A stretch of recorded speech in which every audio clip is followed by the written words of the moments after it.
تا فرورسی سال نوی خوانش روزها به شمار ماندند. 10 روز پیش از 1 سپتامبر آغاز مکتب را برای مؤسسه تحصیلات میانه عمومی رقم 1 در ناحیه وسه به مناسبت آمادگی مؤسسه تعلیمی به سال نوی خوانش روزی درهای گشاد اعلام کرد. در این چهاره‌بینی رئیس ناحیه وسه و دیگر بخش‌های دستگاه رئیس ناحیه و والدان اشتراک نموده با صفت تعمیر و آمادگی صنفخانه‌ها به سال نوی خوانش از نزدیک شناس گردیدند. یادآور باید گردید که تعمیر و از نوسازی صنفخانه‌های مؤسسه با مبلغ‌گذاری بودجه محلی و دستگیری شخصان سخاوتمند اساتید والدان و آموزگاران مکتب انجام داده شدند. در کارهای تعمیر ساختمانی سهم کارمندان قسم خواجگیداری مؤسسه کلان می باشد. مؤسسه تحصیلات میانه عمومی رقم 1 از 2 بینای دانشجویان تعلیمی عبارت است. دارای 40 صنفخانه می باشد.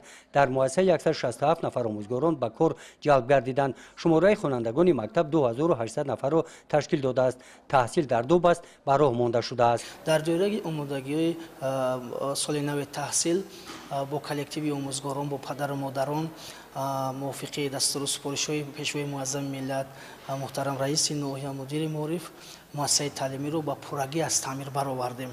الکی ما کلکتیو آموزگاران مؤسسه تعلیمی رقم 1 ناحیه وسه آماده هستیم که شاگردان رو به یک روحیه بالیده با چهره خندان با سال نو تحصیل 2024-25 قبول نماییم. مقصد پدر و مادر را دعوت کردن به مؤسسه تعلیمی پیش از سال نو تحصیل در آن بود که پدر و مادر از همین آمادگی سال تحصیل با خبر شوند و ما با آنها مقصد دوم که واخوری کنیم پدر و مادر را که با یک جایی همکاری کنند از رفتار فرزندانشان رو همیشه با خبر باشند و سطح و صفت دانش رو با همراه پدر و مادر بلند برداشتن این برای ما آسان‌تر است.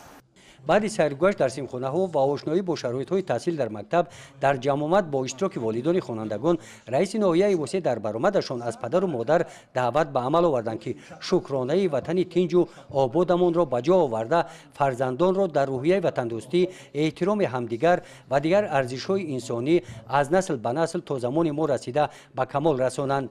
در رابطه با مکتب همکاریشان را زیست نموده با آن موفق گردند که کودکان مکتب را عزیز دانسته دوست دارند با بهای خوب و اعلی تحصیل نمایند و در آینده شخصیت عاقل متخصصان ارزنده به ویه رسیده به دولت و ملت و پدر و مادر خدمت نمایند و از هستی آنها هم پدر و مادر برکت یابند و هم دولت و ملت. و این آمادگی ها امکان می‌دهد که ما خوانندگان خود را هرچه بیشتر در روی معرفت بلند وطنداری، خودآگاهی ملی و خویشتن شناسی و احترام کلانسالان تربیت نماییم. زیرا ما به معارفی رشد نموده با جای رسیده نمیتوانیم. گفته بود در یک برآمدش پیشوای معظم ملت امام علی رحمان.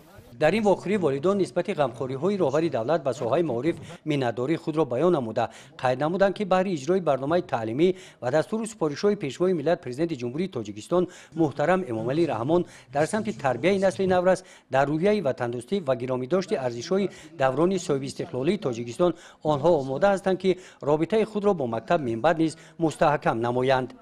گزارش خواجه نظریف خدای نظر ظهوروف از ناحیه وسه برای برنامه اطلاعاتی نوید.